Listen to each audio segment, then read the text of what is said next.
Roman Reigns returns to WWE SmackDown this Friday, coming off of his big return at SummerSlam, where he took out Solo Sikoa, which allowed Cody Rhodes to retain the WWE Undisputed title in the main events. And now the big question is, what is Roman Reigns going to do when he returns this week on SmackDown in Tulsa, Oklahoma?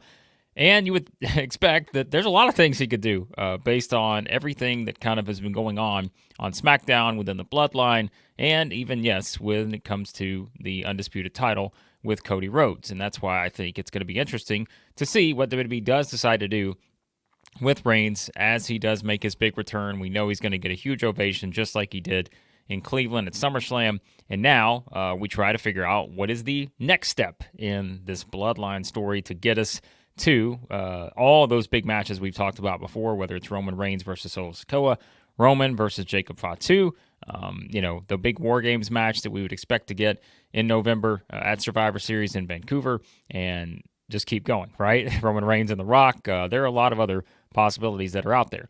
But I think something that is very important as we head into SmackDown is the fact that we cannot ignore history. And you guys know I brought that up when we talked about the Reigns return at SummerSlam. And I mentioned in the video I did before SummerSlam, talking about all the different ways they could bring Roman Reigns back.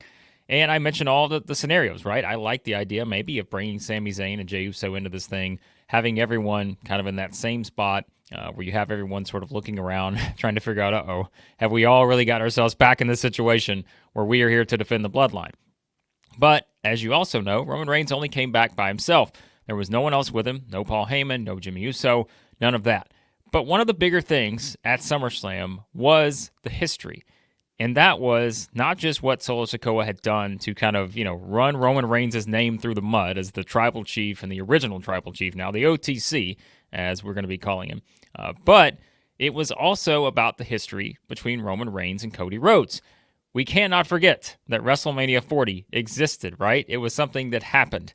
And I think that is what must be discussed on this week's SmackDown, because again, it kind of on the surface, you look at it and you think, all right, you knew Roman was going to come back for Solo Sikoa because Solo had been running him down. Roman was not going to take that and all the things they'd done along the way, right? This has become Solo's version of the Bloodline, this ruthless streak that he's on, trying to bring in Jacob Fatu, the Tongans, all of that. But it's also been, something where he's taken out, Paul Heyman. He's taken out Jimmy Uso, some of the people that were closest to Roman Reigns. But the thing is, when you look at this, in the process, right, Roman Reigns helps Cody Rhodes. And it is such a far cry from where we were back in April, where we go into WrestleMania 40 Night 1. You have the tag team match with The Rock and Roman Reigns against Cody Rhodes and Seth Rollins. And then we go into Night 2, Bloodline rules, everything is stacked in Roman's favor. And yet he loses that championship that he had held for years to Cody Rhodes. So I think if there's one thing that WWE has to be able to accomplish on this week's SmackDown is that you have to embrace that history when it comes to Roman Reigns and Cody Rhodes. And I think you have to put in motion the idea, whether it happens or not, that Roman Reigns is going to get a rematch against Cody Rhodes for the Undisputed title, because that has to be one of the motivations for Roman Reigns, right? It can't just be about coming back for the Bloodline. We know that's there. We know that's going to be, front and center on his mind.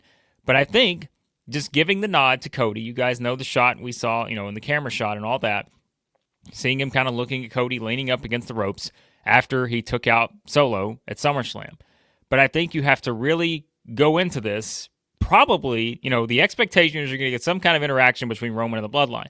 But I think you have to also have some kind of interaction with Roman and Cody Rhodes, not just what we saw at SummerSlam. You have to take this a step further and make it clear that that is one of the primary motivations for Roman Reigns, is to get that championship back. Now, like I said, I don't know that Roman will ever be Undisputed Champion ever again, because why? You're never going to match what you did the previous reign. He's not going to be a champion for that long again in his career. So there's really no reason to put the belt back on him right now. Now, if you get in a scenario where all of a sudden Cody faces The Rock, somehow The Rock wins the championship, something like that, maybe Reigns is the person to take it off of. I don't know if that's going to happen. But we're playing up the big what ifs here. But I think you have to make it very clear that what Roman did at SummerSlam was not just about, getting back right at Solo. It has to also be about something that has to do with Cody and that championship. And I think that's how, I would fully expect them to address that because, again, it is the history. You can't ignore that it happened. And I think that is, something that they have to do on this week's SmackDown. You're going to have a lot of eyeballs on this show because, you are looking at a situation where this could be one of the most anticipated SmackDowns of the year, outside of maybe just that road we were on to WrestleMania 40 where you had Rock and Bloodline on there every week and Cody and all that.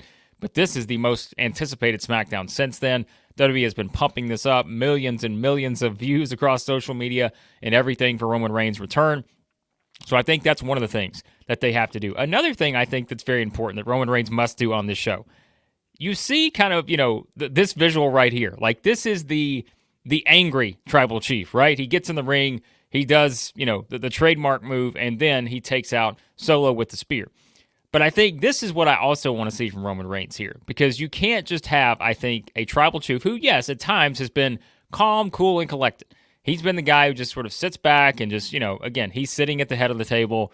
He watches everyone else, get emotional and go out, all this, right? He's the ones pulling the strings. That's been the way it was when he was at the top of the Bloodline food chain there. But now, I think you need to bring out this sort of pissed offness. I don't think that's a phrase, but we're going to use it. You need to bring that out in Roman Reigns. And you kind of see that here where like all this frustration is coming out of him. And I don't want to necessarily just, again, my perspective, we all have different opinions. I want to know what you guys think about what you want to see from Roman Reigns on SmackDown. But I want to see that Roman Reigns have a little bit of an edge to him. Someone who's coming out on a mission, pissed off, and he's coming back to take back the bloodline. But perhaps he's also coming back to take back the Undisputed title. Whether we think that's going to happen or not, I don't know if they ever get back to Roman Reigns versus Cody again, because right now for the story, I don't think it makes probably a lot of sense, right? But I do think you at least have to have that out there. There are a lot of other things he could do, though. Having this frustration, he needs to make it perfectly clear, because remember, Roman Reigns has to come back. The whole reason he came back is because he kind of now has to destroy what he created. He created Solo Sikoa, in a sense, right? He created the bloodline, he created Solo, and now it's come back to bite him because these are the things that are taking out everyone around him. And so remember, the bloodline does the attack on Paul Heyman at Madison Square Garden. Remember how close that was to Roman Reigns losing his father, right? And I think that's what we have to remember. Like, this is very, very personal. And, of course, that is a real-life scenario versus an actual storyline that takes place on WWE television.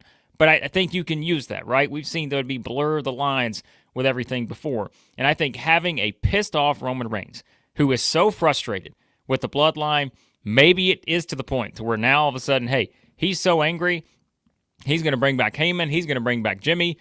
And maybe you do a huge angle on this show because you are going to have so many people tuned in.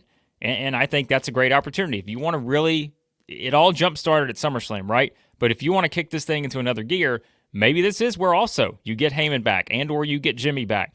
We know, too, the thing with Jacob Fatu is still sitting out there. I am, as you guys know, I've gone back and forth on the injury, selling all this. But I think you're going to certainly get a big development with Jacob Fatu. I don't think you're going to get the showdown between Roman and Jacob just yet because maybe this is how they can use, the injury to be able to keep them apart and continue to keep them apart. And so maybe Jacob Fatu's not even on this show.